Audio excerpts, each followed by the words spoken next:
नमस्कार दोस्तों, मैं हूं विनोद जांगिड़।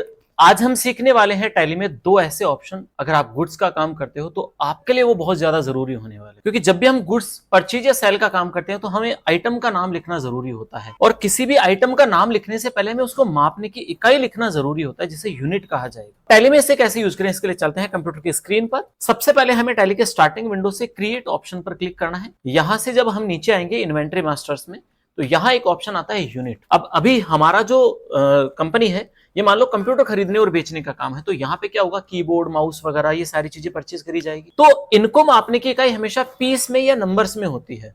ठीक है, अब हम क्या करेंगे, यहाँ यूनिट पर क्लिक करते हैं। क्लिक करने के बाद यहाँ एक ऑप्शन आ रहा है सिंबल के नाम से। तो सिंबल में हम क्या डालेंगे, यहाँ पे सिंबल में हमें यूनिट का शॉर्ट नेम लिखना होता है। जैसे मैंने यहाँ लिख दिया पीसीएस, फिर एंटर करते हैं और फिर यहाँ आके हमें क्या करना होता है, पीसे जिसका फुल फॉर्म लिखना होता है। उसके बाद यहां से एंटर करते हैं। एंटर करने के बाद एक ऑप्शन आता है यूनिट क्वांटिटी कोड। ये बड़ा इंपॉर्टेंट ऑप्शन है। अगर आप जीएसटी की रिटर्न भी फाइल करोगे ना, तो वहां भी अपने को यूनिट क्वांटिटी कोड सेलेक्ट करना जरूरी है।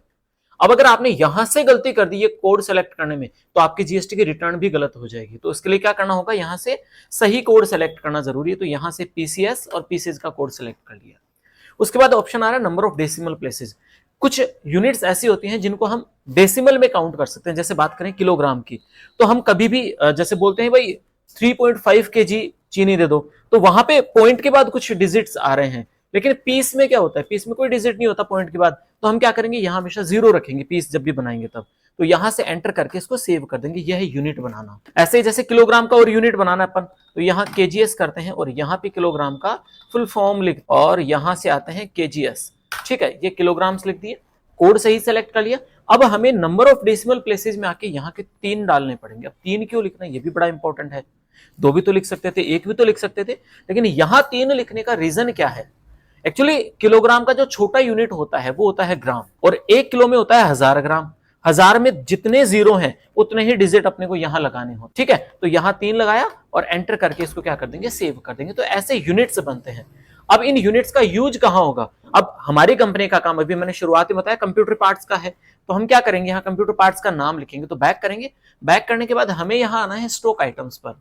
जो आइटम परचेज करें, जो आइटम सेल करें, उसका नाम लिखने के लिए हमें स्टॉक आइटम पर क्लिक करना है। अब हमें कीबोर्ड परचेज करना है, तो सबसे पहले यहां लिखेंगे हम क्या, कीबोर्ड। ओके, कीबोर्ड लिखने के बाद यहां से एंटर करते हैं। एंटर करते हैं, अंडर में हमें प्राइमरी रखना है। अभी इसका आगे मैं एक वीडियो जरूर बनाऊंगा, ये स्टॉक ग्रुप से रिलेटेड होता है। अभी सिंपल नीचे आना है और यहाँ आके हमें यूनिट सेलेक्ट करना है। अब आप खुद सोचो, कीबोर्ड के लिए हम केजीएस तो ले नहीं सकते, अब यहाँ लेना पड़ेगा क्या, पीसीएस। तो यहां से ये यूनिट सेलेक्ट करने के बाद फिर आता है ऑल्टरनेट यूनिट। कुछ आइटम्स ऐसे होते हैं जो 2 यूनिट में सेल किए जाते हैं। जैसे बात करें हम, अगर चीनी की भी बात करें अपन, शुगर की, तो उसमें क्या होता है, एक तो किलोग्राम के रूप में भी बिकती है वो, और दूसरा क्विंटल के रूप में बिकती है। तो दोनों यूनिट्स आप चाहो तो यहां लगा सकते हो।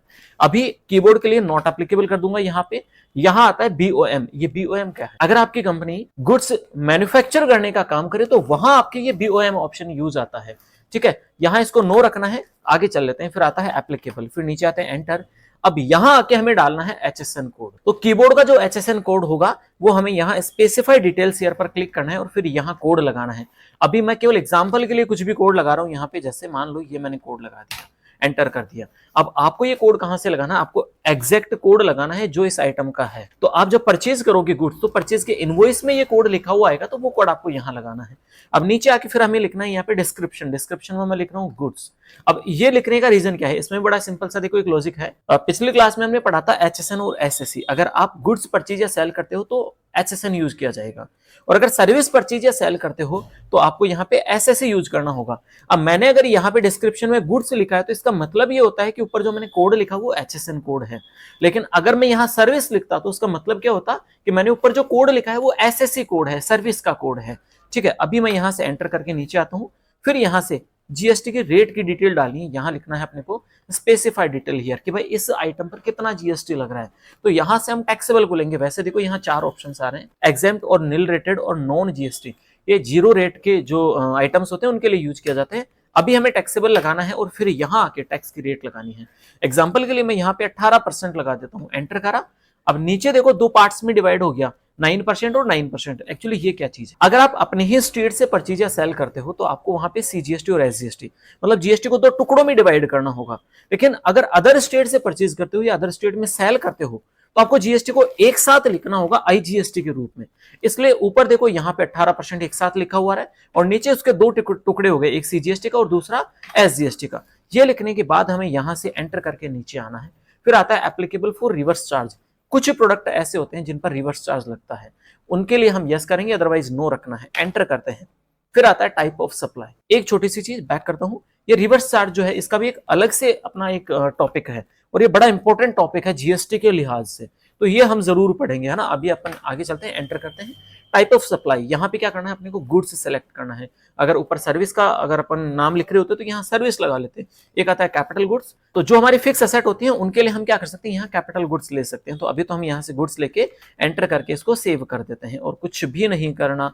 एक हाँ ऑप्शन आ रहा है यहाँ पे एमआरपी का, अगर आप चाहो तो एमआरपी की डिटेल डाल दो, नहीं डालना चाहो तो एंटर करके इसको सेव कर सकते हो। तो ये हमारा स्टॉक आइटम क्रिएट। ओके दोस्तों, आज हमने सीखा यूनिट बनाना और स्टॉक आइटम क्रिएट करना। आज की वीडियो में इतना ही। अगर आपको वीडियो अच्छा लगा हो तो वीडियो को लाइक एंड शेयर करें और चैनल को सब्सक्राइब जरूर करें।